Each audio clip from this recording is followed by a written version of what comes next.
Vous faites quoi alors? Qui aussi, mais je vais vous dire ce qu'on fait. Mais je veux dire ce qu'on fait. Voilà. Qui aussi entre 70 et 90%. Oui, mais vous faites quoi ici alors? En quoi vous avez changé alors? Oui, mais je vais vous dire. Je vous ai dit que lorsque vous étiez aux affaires, nous étions à plus de 93%. Jamais. Mais si. Jamais. Si. Moi, je peux vous donner. J'ai dit, jamais. Nous étions à plus de 93%. Pas du tout. Et donc, aujourd'hui, les miliciens que vous avez constitués à l'époque, vous les rebelles là aussi, c'est vrai, oui. Tout le monde a été donc désarmé. Exactement. Et donc, pendant le premier mandat, rebelles, oui. L'effet conjugué des réformes au niveau économique, social, avec des programmes spécifiques donc, des jeunes, a permis de créer près de 2 millions d'emplois pour les jeunes. Vous mentez. Vous mentez et je ne peux pas... Alors, on va faire attention aux propos. Justin Koné-Katina... Est-ce que vous m'avez interrompu? Je m'excuse. Bon, il retire son expression. Mais est-ce qu'on peut le laisser aller au bout et puis je vous redonne la parole? Je reviens sur les chiffres. Oui, bien sûr. Ah oui, c'est pas juste de dire ça. Côte d'Ivoire, l'année de la jeunesse devait être celle de l'espoir, du changement et des opportunités pour des millions de jeunes. Mais à en croire le climat actuel, le projet semble plutôt raviver les divisions que créer le consensus. D'un côté, le gouvernement, avec en première ligne le ministre Mamadou Touré, défend un bilan positif du président Alassane Ouattara et des actions concrètes. De l'autre, l'opposition, menée ici par Justine Koné-Katina, porte-parole du PPACI, dénonce une politique de façade déconnectée des réalités du terrain. Alors, année de la jeunesse, promesse tenue ou opération de communication? C'est ce que nous décryptons dans ce nouvel épisode d'Info Afrique Plus. Face aux caméras, Mamadou Touré se montre confiant. Selon lui, jamais un gouvernement n'a autant investi dans la jeunesse. Insertion professionnelle, entrepreneuriat, formation, soutien aux startups, tout y est. Le président Alassane Ouattara a tenu parole. Martèle-t-il? Des milliards ont été injectés pour créer des emplois et redonner confiance aux jeunes Ivoiriens. Mais en face, Justine Koné-Katina ne mâche pas ses mots. Pour lui, ce discours sonne creux. Les jeunes n'ont pas besoin de promesses, ils veulent des résultats. Où sont les emplois? Où sont les changements concrets dans leur vie quotidienne? Selon lui, le gouvernement parle plus qu'il n'agit. Et cette année de la jeunesse ne serait qu'un slogan politique destiné à redorer une image en perte de vitesse. Sur les réseaux sociaux, le débat fait rage. Certains saluent les efforts du gouvernement, d'autres dénoncent une politique de communication loin des quartiers populaires où le chômage et la précarité battent toujours leur plein. Les chiffres officiels parlent de progrès, mais sur le terrain, les jeunes restent sceptiques. Beaucoup se disent oubliés ou fatigués des belles paroles. Like, abonne-toi et active la cloche de notification pour ne rater aucune de nos prochaines vidéos. La pratique de la jeunesse a toujours été au cœur des priorités du gouvernement depuis que le président Ouattara est là. Dédier une année donc à la jeunesse, ça se fait partout, une année thématique. Il s'agit non seulement donc de continuer ce qui est fait, mais de l'amplifier. Donc cette année, en plus de tout ce qui a été fait ces 10 dernières années donc, en faveur des jeunes, il s'agit donc pour le gouvernement de sortir un programme d'amplification de nos efforts en faveur des jeunes. Et j'espère que le troisième sujet à l'ordre du jour, on en parlera évidemment. Alors, là où je rejoins un peu Arthur Banga, en fait, vous faites comme si la Côte d'Ivoire, vous le dites, renaît maintenant, selon vous, comme si la Côte d'Ivoire n'avait pas existé. Monsieur, en Côte d'Ivoire, nous avons des jeunesses communales. En Côte d'Ivoire, nous avons le Conseil national des jeunes. Même si Laurent Gbagbo veut faire des propositions, ces propositions doivent tenir compte de l'existant, qui peut être amélioré. Mais on ne fait pas des propositions comme si ça n'existait pas. Vous parlez de quotas. Est-ce que vous savez qu'en décembre 2022, le gouvernement a adopté une loi en Conseil des ministres qui va passer au Parlement? Cette loi qui garantit la participation des jeunes aux processus de prise de décision et qui garantit la participation des jeunes aux assemblées élues. Donc vous soulevez des préoccupations qui ont été déjà traitées. Donc c'est pour cela que certains observateurs ici estiment que vous êtes dans une logique de copie de ce que le gouvernement fait. Non, alors là, rapidement, oui, bien sûr. Monsieur le ministre, oui, voyez-vous, quand on a décidé de faire la politique, en faisant la politique, faisons en sorte que ceux qui nous regardent aient envie de faire la politique. Je répète que lorsque un président de la République dit pendant 5 ans, je place l'action des jeunes au cœur de mon action gouvernementale. Et que 5 ans après, sans avoir expliqué le bilan qui a été fait de ce qu'il avait promis, et qu'il vienne dire aux mêmes Ivoiriens, aux mêmes jeunes, s'il vous plaît, je fais de l'année 2023 une année. Il me dit c'est thématique. OK. Mais chaque thème en politique a une portée. Chaque thème a une portée. Moi qui suis un observateur, je me rends, je dis, attends, qu'est-ce qui se passe pour que subitement, en 2023, l'année 2023 soit déclarée une année des jeunes, là où pratiquement un mandat avait été, parce que c'est vous... Oui, mais je vais vous expliquer très simplement. Vous n'étiez pas vous qui étiez là-bas. Non, je peux... Non, on laisse terminer, puis je vous redonne la parole. Allez-y. Pour nous, la question fondamentale est là. C'est pourquoi je dis, ne parlons pas de mimétisme. OK. D'accord. Il y a toujours une idée, et devant une idée, beaucoup, on ne change pas la roue, on améliore la roue. D'accord. Donc ce sont des idées d'amélioration. Non, il y a des idées qui existent. S'il vous plaît. Et nous constatons qu'il y a énormément de défaillances, parce que nous nous disons, mais attendez là, regardons la situation de la Côte d'Ivoire. Quel est ce pays qui subitement dit, je travaille pour les jeunes, je veux travailler pour les jeunes, et puis ben voilà, quelques... Alors, vous allez intervenir tout à l'heure. Vous parlerez. Il n'y a aucun problème. Donc, vous trouvez nos jeunes en train de mourir dans la mer. La Côte d'Ivoire, deuxième demandeur d'asile en France, derrière l'Afghanistan. Depuis 2011, tout le monde s'interroge. On arrive, les tendances de suicide sont énormes. Donc forcément, un politique s'interroge, est-ce que finalement, les méthodes que nous sommes en train de faire sont les meilleures? Et c'est en cela où le président Laurent Gbagbo revient et dit, je constate un certain nombre de choses. Ces jeunes, non seulement se sont battus pour moi, ils ont effectivement travaillé pour moi, mais je constate qu'en plus, ils sont encore dans une situation de désolation. Peut-être qu'on a initié beaucoup de trucs, de solutions. Peut-être que ce n'est pas les bonnes solutions. Regardons et interrogeons les jeunes pour savoir ce qu'ils veulent. Que quelqu'un l'ait déjà fait, ça, ce n'est pas un problème. Interrogeons les jeunes et pour qu'est-ce qu'ils vont faire. Et par rapport à ça, il fait sortir des propositions pour essayer de gérer cette situation. Parce qu'en fait, nous sommes devant une jeunesse qui est dans le désespoir. Et ça, c'est la responsabilité, quelles que soient nos opinions politiques différentes, de trouver la formule pour leur donner l'espoir. Absolument. Allez. Réaction? Non, on débatte maintenant, il n'y a aucun problème. Alors, ce qu'il dit en substance, c'est que... Oui, allez-y. Si vous avez déjà compris son propos, allez-y. En 2011, lorsque le président Alassane Ouattara arrivait donc à la tête de ce pays, quelle était la situation des jeunes? Vous aviez, entre 2000 et 2010, près de 400 000 jeunes chaque année qui arrivaient sur le marché du travail sans perspective, avec un stock de près de 4 millions de jeunes dont nous avons hérité, du fait de l'échec des politiques que vous avez mis en place. Lorsque le président Ouattara arrive, donc vu l'ampleur, le défi, le premier mandat a été dédié donc à la jeunesse, avec des réformes importantes qui ont été entreprises, des actions importantes qui ont été entreprises. Réforme de notre système d'éducation. Vous savez qu'aujourd'hui, près du quart de notre budget part dans le secteur éducation. Oh, c'est pas laissez-moi terminer. Je ne vous ai pas interrompu. Oui, bien sûr. Est-ce que je parle au bout? Oui, non, bien sûr. Allez-y au bout. Ensuite, notre système de formation professionnelle. Des programmes spéciaux ont été mis en place. Le processus de désarmement donc des ex-combattants, les miliciens que vous avez constitués à l'époque, vous les belles là aussi, c'est vrai, oui. Tout le monde a été donc désarmé. Exactement. Et donc pendant le premier mandat, l'effet conjugué des réformes au niveau économique, social, avec des programmes spécifiques donc des jeunes, a permis de créer près de 2 millions d'emplois pour nos jeunes. Vous mentez et je ne peux pas... Alors on va faire attention au propos. Justin Koné-Katina. Est-ce que vous m'avez interrompu? Je m'excuse. Bon, il retire son expression. Mais est-ce qu'on peut le laisser aller au bout et puis je vous redonne la parole? Je reviens sur les chiffres. Oui, bien sûr. Ah oui, c'est pas juste de dire ça. Je veux garantir le principe selon lequel, quand l'un parle, vous le laissez développer. Et ensuite, on vous donne la parole pour réagir. Monsieur le ministre Touré Mamadou. On ne peut pas faire une leçon morale à Tubanga. On ne peut pas faire une leçon morale à Tubanga. Je demande à Katina d'être serein.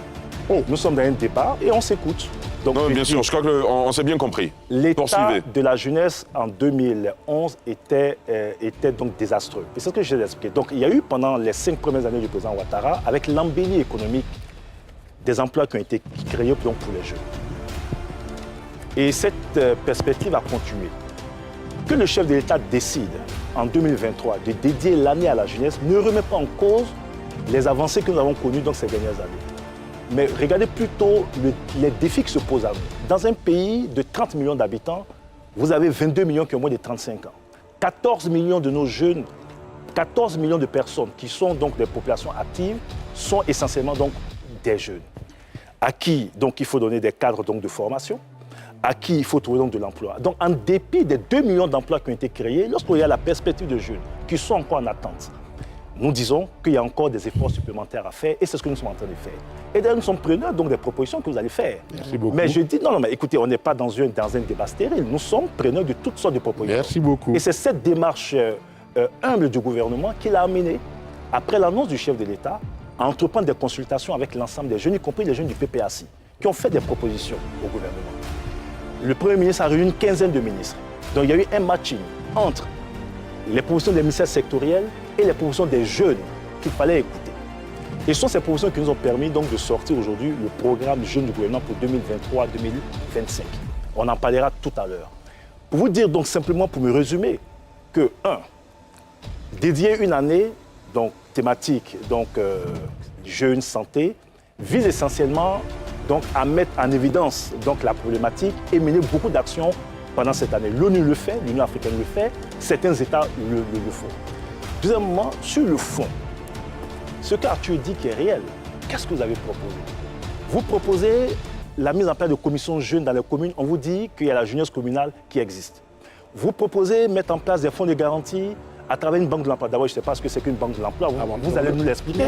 Bien sûr, on Vous voulez mettre en place un fonds de garantie pour aider à financer les projets des jeunes. Ça existe dans ce pays depuis. Nous avons aujourd'hui des fonds de garantie, donc à la PNI, et le gouvernement est en train de mettre en place ce qu'on appelle le guichet unique pour les entreprises, avec un fonds de garantie qui permettra donc de financer les jeunes entrepreneurs. Donc, j'espérais que le troisième thème nous permettra d'aller plus en profondeur. On va y revenir de toutes les façons. Proposer de nouveau, mais peut-être parce que c'est maintenant que vous réveillez. Mais vous réveillez maintenant, mais malheureusement, la Côte doit exister depuis 10 ans. Alors, il y a d'importants vous avez terminé? Merci beaucoup. Alors, rapidement, oui, allez-y. Je reprends pour corriger un certain nombre de choses. Oui, allez-y. Des choses qui ne sont pas totalement justes, bien dites. Il faut rester un peu dans les choses. La première des choses, l'écart affecté à l'éducation, du budget, ça date de Poufoué. Donc, Je confirme. le nouveau là-dessus. Ça a toujours été le budget le plus Le élevé. plus élevé. Donc, le on budget n'avait rien fait de l'éducation. nouveau là-dessus. Ça, c'est la première des choses. Deuxièmement, les commissions dont on parlait, commissions rurales, comment on appelle, des jeunes et autres, ça a toujours existé dans les communes. Oui, mais c'est ce qu'on vous dit. Non, j'arrive, s'il te plaît. Donc, vous n'avez rien créé à ce niveau-là non plus. Ce que vous nous dites qu'on vous copie, c'est que vous n'avez rien créé à ce niveau. Ce que vous avez dit, et que je voulais revenir là-dessus, c'est le taux d'emploi. Non, nous sommes devant la télévision des Ivoiriens et quelqu'un qui souffre, il ne faut pas dire des chiffres qui ne sont pas justes. Je prends vos propres chiffres à vous. Les chiffres du ministère de la Jeunesse et de l'Emploi. Nous sommes, et confirmé par la Banque mondiale, nous sommes à 91% de personnes qui travaillent dans le secteur informel. Non, S'il vous plaît, non, on ne va pas l'interrompre. Allez-y au bout. Dans le secteur informel. Et ça, ce taux, pour vous dire que vous n'avez rien fait de plus, c'est pratiquement ce taux que la Côte d'Ivoire, c'est plutôt la fourchette, et vous avez même creusé. Parce que dans les années 90, même jusqu'en 2011, jusqu'en 2001-2002, le taux du secteur informel en Côte d'Ivoire se trouve autour de 60-65%. Non, 60-65%. Vous allez réagir. Oui. Vous êtes à 90% du taux du secteur informel. C'est-à-dire que quoi? Que vous êtes dans une situation, vous créez une situation de misère et qui fait que les gens vivent ils font de l'économie de survie. Et c'est ça, vous les appelez. Je ne peux pas le laisser. Vous ne les appelez. pas le laisser dire ça. Mais vous allez réagir, monsieur le ministre. Ce sont les chiffres. Vous allez réagir. Vos chiffres, Non, s'il vous plaît. la lecture que vous faites Mais de c'est vos ces chiffres à vous, c'est pas les miens. Alors, Monsieur Katina, Monsieur- lorsque vous dites... pas les miens, c'est vos chiffres à vous. Mais je vous réponds D'accord. Lorsque vous dites... D'accord. Non, je réponds Réagissez tout aux de suite. chiffres. Si vous D'abord, estimez qu'ils ne sont pas on bons. parle de 2 millions d'emplois créés. Oui. Ces emplois donc sont partagés aussi bien au niveau du secteur formel que du secteur informel. Ah non. Alors, Lorsque dans ces vous dites... conditions, ne Non, mais, parlez pas. mais écoutez, Alors, dans ces conditions, laissez-moi m'exprimer. s'il vous plaît. Laissez-moi m'exprimer. Messieurs laissez-moi tous les m'exprimer. deux. Allez-y. Non, laissez-moi m'exprimer. Allez-y. Lorsque Arthur, vous allez intervenir. Soyez patient, s'il vous plaît. Lorsque vous dites qu'il y a 91% de travailleurs au niveau du secteur informel, donc vous reconnaissez qu'il y a des travailleurs, même s'ils sont dans le secteur Non, monsieur, nous, Je vous rappelle, on n'appelle pas ça les travailleurs. attendez. Et je vais vous expliquer pourquoi je ne pas Bon, d'accord, on le laisse terminer. On vous donne Voilà. la On parole fait pas pour plus ça des expliquer. travailleurs. Je vais vous expliquer Allez-y, pourquoi. Touré Mamadou. Je vais vous expliquer pourquoi. Je veux que Katina Oui, me laisse m'exprimer. bien sûr, allez-y. Pas mon monsieur le- Vous avez la parole là maintenant, Donc, allez-y. vous avez 91% de travailleurs. Alors, je vous rappelle que le chiffre était de 93% et que nous avons baissé le taux de travailleurs dans le niveau du secteur informel pour quitter de 93% à 91%. Maintenant, pour nous, ça reste un défi. Aujourd'hui, le gouvernement est en train de mettre en place un mécanisme de formalisation de toutes ces entités qui sont dans le niveau du secteur informel.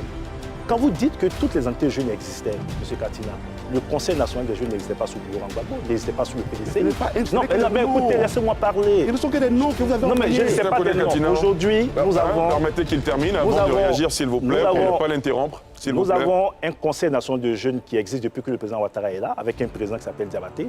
Nous avons des conseils départementaux de jeunes qui existent. Et si vous faites le tour de vos différentes régions, vous verrez. Nous avons une jeunesse communale. Et je peux vous dire même que lorsque nous avons hérité de la jeunesse communale, c'était une structure à 3 têtes. Aujourd'hui, un processus démocratique a été initié au sein de toutes les organisations de jeunesse qui sont moins politisées aujourd'hui. Nous avons une jeunesse communale qui fonctionne. Donc si vous faites des propositions, ces propositions doivent apporter une plus-value. Mais si c'est pour venir dire des choses qui existent, c'est pour ça que vous êtes interpellé sur ce que vous faites. Voilà. Alors, d'accord. En tant que financier, je ne peux pas accepter, quand vous dites ces choses, j'ai un peu froid dans le dos. Quand on me dit non, nous sommes à 91% de ça veut dire que les gens travaillent. Non. Vous savez, une économie, c'est une articulation parfaite. Non, ne prenez pas de S'il vous plaît, non, j'en arrive. Je vous explique pourquoi je dis on ne peut pas, c'est pas juste de dire que quelqu'un qui sort de sa maîtrise et que, bon, parce qu'il n'a pas de vision, il va prendre un portable, s'asseoir devant un truc et il fait des appels, on appelle le lendemain, on dit non, j'ai créé de l'emploi. Mais quand vous dites que vous avez créé de l'emploi pour celui-là, moi, en tant que financier, qu'est-ce que je regarde? Je dis, mais quel est l'impact de cet emploi-là sur l'économie de façon globale? Quel est l'impact de cet emploi sur l'économie? Rien du tout. C'est pourquoi je vous dis que tant que nous allons rester dans vos calculs, vos estimations, rien du tout. Non, mais parce que je t'explique, tu vas aller jusqu'au bout. Rien du tout, pourquoi? Parce que voici quelqu'un qui ne participe nullement du tout, vous pouvez pas le prélever d'impôt. Vous ne pouvez pas prélever d'impôt. C'est pourquoi vous avez la pression fiscale la plus faible d'Afrique. Vous avez le taux d'impôt le plus faible d'Afrique. Vous savez pourquoi? Parce que justement, vous avez créé cette bulle de choses autour de tel, bon, on a payé tel, mon employé, ainsi de suite. Et il n'y a aucun impact. C'est pourquoi les choses avant...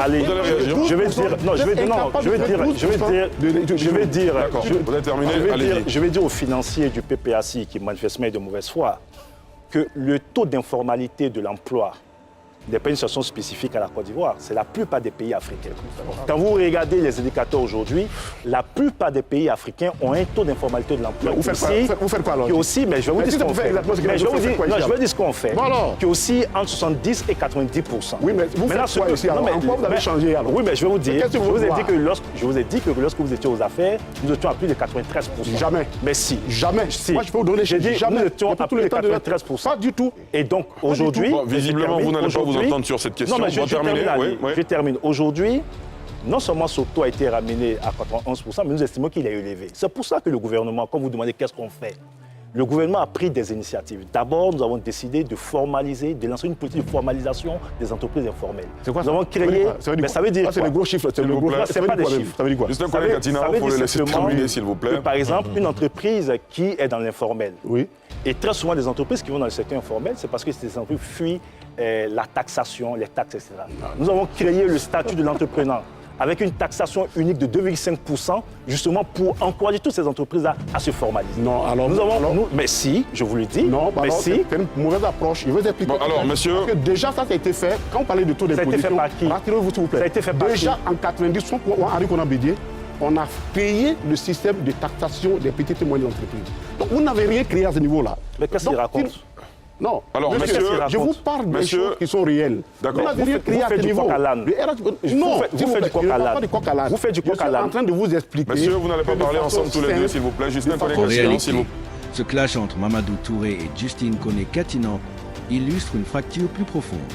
Celle entre le pouvoir et la rue, entre la jeunesse institutionnelle et la jeunesse marginalisée.